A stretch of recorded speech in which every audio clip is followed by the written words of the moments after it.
ತಂದೆ ಶಿವರಾಯ ತಂಗಿಯ ನಾಮಕರಣಕ್ಕೆಂದು ಅಂದು ಕರೆಯಲಿಕ್ಕೆ ಹೋದ. ಆ ಅಶೋಕಪ್ಪನನ್ನು ಸಾಯಿಸಿ ಅವನ ಮನೆತನವನ್ನೇ ಸರ್ವನಾಶ ಮಾಡಿ ಅವನ ಹೆಂಡತಿಯನ್ನು ಸಾಯಿಸಿ ಬಿಟ್ಟನಲ್ಲ ಸಿದ್ದಪ್ಪ ನಾಯಕ.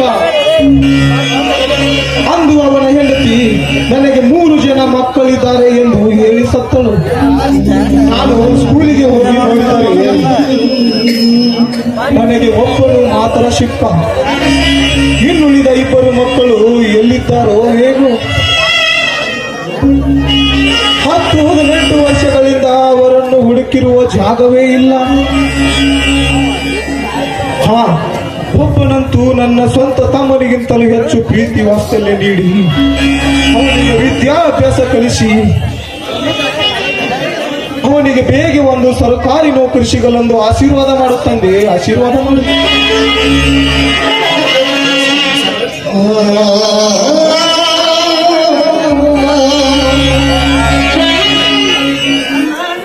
ಅಣ್ಣ ಅಣ್ಣ ನಾನು ಕಾಲೇಜ್ಗೆ ಹೊಂಟಿದ್ದೇನೆ, ನನಗೆ ಆಶೀರ್ವಾದ ಮಾಡು. ಎದ್ದೇಳು ಸೋದರ, ಎದ್ದೇಳು. ಆ ಶಿವರಾಯ ನಿನ್ನನ್ನು 100 ವರ್ಷ ಚೆನ್ನಾಗಿ ಇಟ್ಟಿರಲಿ.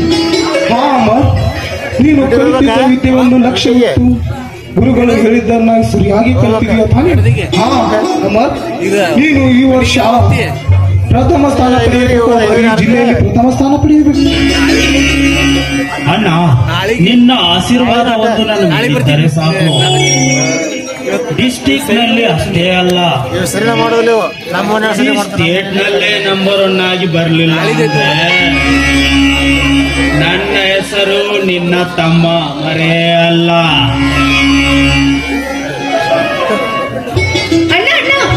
ಅಮರಣ್ಣ ಊಟ ಮಾಡದೆ ಹಾಗೆ ಹೋಗ್ತಿದ್ದಾನೆ. ಹೌದಾ ಅಮರ್? ಏಕೆ ಅಮರ್, ನಿನಗೆ ಹಸಿವಿಲ್ಲವೇ? ಹಸಿವೆ ವಿಷಯವಲ್ಲಣ್ಣ. ನನ್ನ ಪರೀಕ್ಷೆ ಫಲಿತಾಂಶ ತಿಳಿದು ಬರೋ ದಿನ.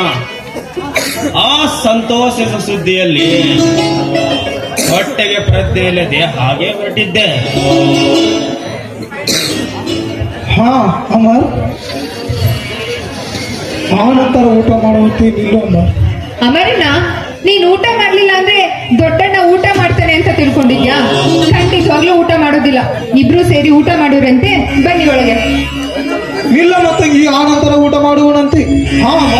ನೀನು ಬರೆದ ಪರೀಕ್ಷೆಯಲ್ಲಿ ಎಲ್ಲಾ ಪ್ರಶ್ನೆಗಳಿಗೂ ಸರಿಯಾಗಿ ಉತ್ತರ ನೀಡಿದ್ಯಾ ತಾನೇ?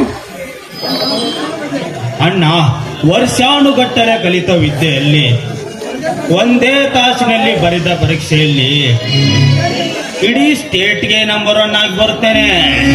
ಸದಾನಂದನ ತಮ್ಮ ಅಮರನಾಗಿ. ಅಣ್ಣ, ನೀನು ಸ್ಟೇಟ್ಗೆ ಫಸ್ಟ್ ರ್ಯಾಂಕ್ ಬರ್ತೀಯ ಅನ್ನೋ ನಂಬಿಕೆ ನಮಗಿದೆ ಅಣ್ಣ. ನೋಡು, ನೀನು ರಿಸಲ್ಟ್ ನೋಡೋಕ್ ಮುಂಚೆ ಅಲ್ಲಿ ಅಮ್ಮ ಅಪ್ಪಂದು ಭಾವಚಿತ್ರ ಇದೆ, ಅದಕ್ಕೆ ನಮಸ್ಕರಿಸಿ ಹೋಗೋಣ.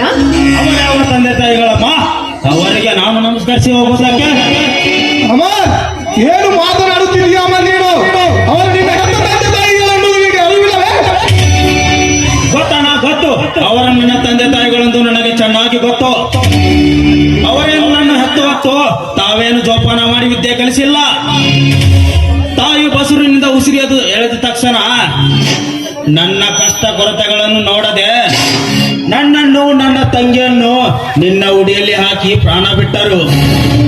ಹೇಳಣ್ಣ, ಹೇಳು, ಅವರು ಈ ವಯಸ್ಸಿನಲ್ಲಿ ಸಾಯಲು ಕಾರಣವೇನು? ಎಂತ ಸಂಕಷ್ಟಕ್ಕೆ ಸಿಲುಕಿ ಬಿಟ್ಟೆ ನಾ ಈ ವಿಷಯವನ್ನು ತೆಗೆದು ನಿಜ ಹೇಳಿಬಿಡಲಿ.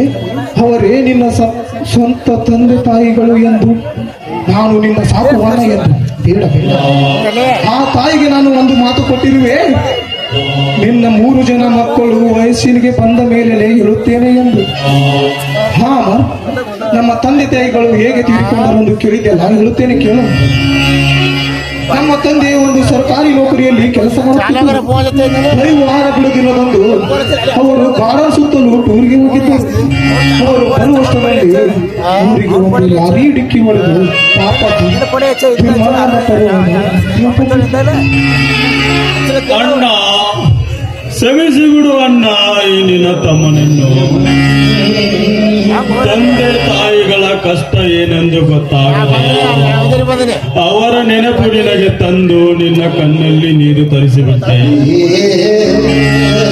ಕ್ಷಮಿಸಿ ಬಿಡು ಅಣ್ಣ ಈ ನಿನ್ನ ತಮ್ಮನನ್ನು. ಇನ್ನು ಮುಂದೆ ಯಾವತ್ತೂ ಆ ರೀತಿ ಮಾತನಾಡುವುದಿಲ್ಲ. ಅಣ್ಣ, ಇವತ್ತಿನ ಸಮಯ ಚೆನ್ನಾಗಿಲ್ಲ ಅಂತ ಕಾಣಿಸುತ್ತೆ. ಮಾತಾಡ್ತಾ ನಿಂತರೆ ಕೆಟ್ಟ ಕೆಟ್ಟ ವಿಚಾರಗಳು ತಲೆಗೆ ಬರುತ್ತೆ. ನಡೀರಣ್ಣ, ಎಲ್ರೂ ಸೇರಿ ಊಟ ಮಾಡೋಣ. ಬನ್ನಿ. ಶಶಿರೇಖಾ, ನಿಲ್ಲಮ್ಮ, ಆನಂತರ ಊಟ ಮಾಡುವನಂತೆ. ನಿಮ್ಮ ಇಬ್ಬರು ಅಣ್ಣಂದಿರು ಸತ್ತ ತಂದೆ ತಾಯಿಗಳ ನೆನಪು ದುಃಖ ತಪ್ತರಾಗಿದ್ದಾರೆ. ಅವರನ್ನು ಸಂತೋಷಪಡಿಸಲು ನಿನ್ನ ಮಧುರವಾದ ಕಂಠದಿಂದ ಒಂದು ಸುಂದರವಾದ ಗೀತೆಯನ್ನು ಹಾಡಬೇಕು. ಆಯ್ತಣ್ಣ.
ಆಯ್ತಣ್ಣ, ನಡೀರಿ.